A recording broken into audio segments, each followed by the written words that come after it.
ఇన్ని సంవత్సరాలు గడిచిన ఈ ప్రజలు మారలేదు, మా బ్రతుకులు మారలేదు. ఎలాగైనా మా తలరాతను మార్చే దేవుడివి నువ్వే కావాలి బాబా.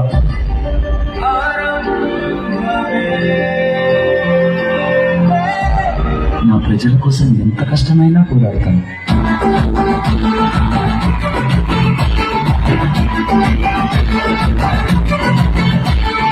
జ్ఞానం వర్ధిల్లాలని పిడికి లెక్కకో మహజననం జనలజ్ఞానం తొలుచుట కొరకో లాజీవని గుర్తెత్తి నిలదించాను అహాబడుగు బహుజనులంతా ఇంకవాడు విశ్వవ్యాప్తమై ఆయన ప్రతిమ కలిగి నిలిచిన జన్మ పడుగడుకున్న జాతి కొరకు కోరిన వాడుకో వీడున చెదదోసలనే తగిలిన వాడుకో ఎంతమంది ఎందుకున్నారు జైవించన్నా ఎవరో ఒక్కరు దిగితే ఉండను అన్నా మనమందరం ఒక్కటి అయితే విజయం రాదా.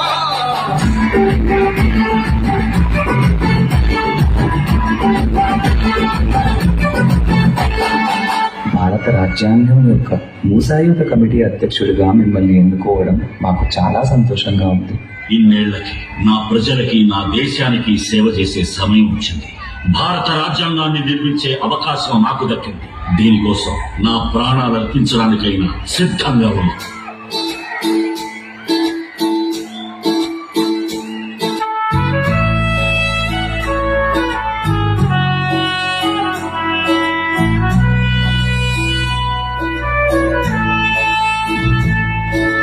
అడుగు అడుగుతను అనుభవించిన బాధను